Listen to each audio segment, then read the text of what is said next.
साथियों नमस्कार, good morning, happy morning. लोग व्यवहार।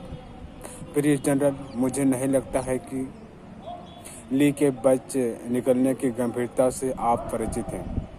वह हमारी मुट्ठी में था और उसे पकड़ लेने से युद्ध समाप्त हो जाता, परंतु अब युद्ध लंबे समय तक चलता रहेगा। जब आप पिछले सोमवार को नदी के इस तरफ ली पर हमला नहीं कर सके, तो अब आप ऐसा कैसे कर सकते हैं जब वो नदी के उस पार सुरक्षित निकल गया है और आप अपने 2/3 से ज़्यादा सेना उस पार नहीं ले जा सकते हैं। ऐसी आशा करना निश्चित रूप से अतार्किक है और मुझे नहीं लगता है कि आप ज़्यादा कुछ कर पाएंगे। सुनहरा मौका आपके हाथ से निकल चुका है और मुझे इस बात का बेहद अफसोस है। जनरल मीट को यह पत्र पढ़कर कैसा लगा? मीट को यह पत्र कभी नहीं मिला। लिंकन ने इसे भेजा ही नहीं।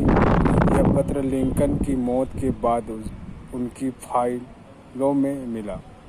मेरा अंदाज है, और यह सिर्फ अंदाजा है, कि यह पत्र लिखने के बाद लिंकन ने खिड़की से बाहर देखा होगा और खुद से कहा होगा, 1 मिनट, शायद मैं जल्दबाजी कर रहा हूँ।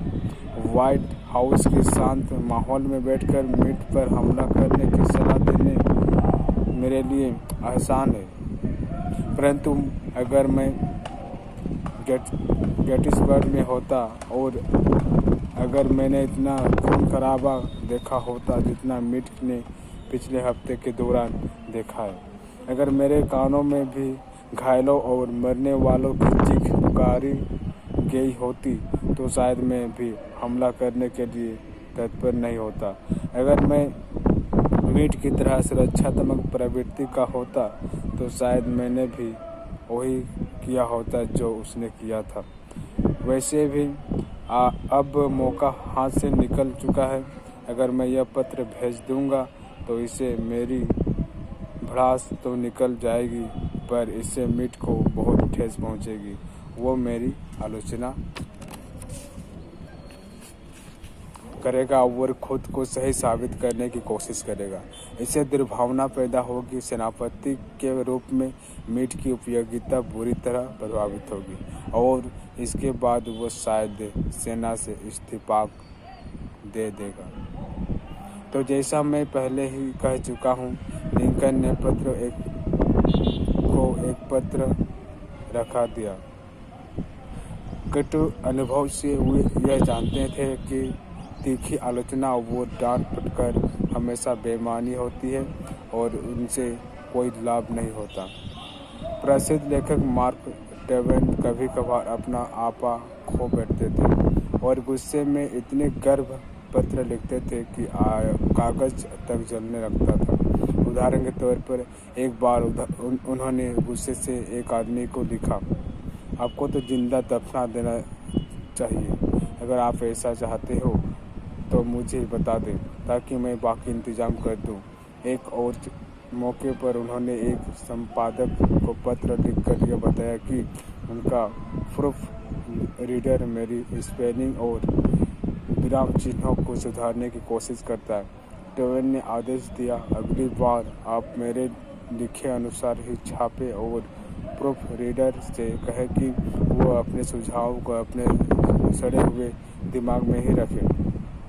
इस तरह के चेहरे पूछे पत्र से मार्क ट्वेन को राहत मिलती थी। इससे उनके दिल में भड़ास निकल जाता था और इससे कोई नुकसान भी नहीं होता, क्योंकि मार्क की पत्नी ऐसे पत्र को चुपके से फाड़ दिया करती थी।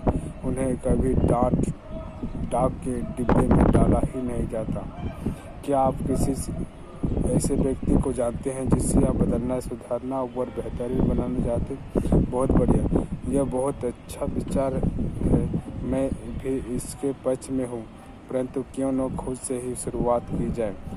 विशुद्ध स्वार्थी ढंग से सोचे तो भी दूसरों को सुधारने के बजाय खुद को सुधारना हमारे लिए ज़्यादा फायदेमंद होगा। हाँ, और कम खतरनाक भी। कन्फ्यूशियस से कहा था, जब आपके खुद के घर की सीढ़ियाँ ही साफ नहीं हो तो अपने पड़ोसी की छत पर पड़ी बर्फ के बारे में शिकायत मत करो। जब मैं जीवा था वो लोगों को प्रभावित करने की कोशिश कर रहा था तो मैंने रिचर्ड हार्डिंग डेविस नाम के लेखक को एक मूर्खतापूर्वक पत्र लिखा। मैं लेखकों के बारे में एक पत्र के लिए लेख तैयार कर रहा था और मैंने डेविस से उनके काम करने के तरीके के बारे में पूछा। कुछ सप्ताह पहले ही मुझे किसी का पत्र मिला था जिसके नीचे लिखा था डिटेक्ट किया गया परंतु पढ़ा नहीं गया। मैं इस वाक्य से बहुत प्रभावित हूँ। मुझे लगा कि लेखक बहुत बड़ा वो व्यस्त और महत्वपूर्ण आदमी होगा तभी उसने ऐसा लिखा। मैं कतई व्यस्त नहीं था परंतु मैं रिचर्ड हार्डिंग डेविस पर इम्प्रेस जमाना चाहता था। इसलिए मैंने अपनी छोटी चिट्ठी के आखिरी में यह शब्द लिखे दिए डिक्टेट किया गया परंतु पढ़ा नहीं गया। उसने मेरे पत्र का जवाब देने का कष्ट नहीं किया। उसने इस पत्र के आखिरी में एक लाइन लिखकर लौटती डाक से मेरे पास भिजवा दिया। आपके बेड मैनर्स का कोई जवाब नहीं। बात सच थी, मैंने गलती की थी और शायद मेरी भत्सरना भी होनी चाहिए परंतु चूंकि मैं इंसान था इसलिए मुझे इस बात का बुरा लगा। मुझे इतनी चोट पहुंची कि जब 10 साल बाद मैंने रिचर्ड हार्डिंग डेविस की मौत की खबर पढ़ी तो मेरे दिमाग में एक ही विचार घूम रहा था और मुझे यह स्वीकार करने में शर्म आती है वो चोट जो उन्होंने मुझे पहुंचाई थी।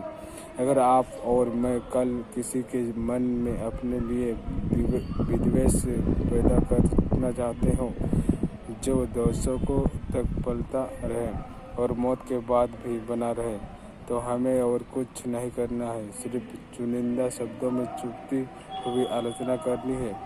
इस बात से कोई फर्क नहीं पड़ता कि हमारी आलोचना कितनी सही या जायज़ है।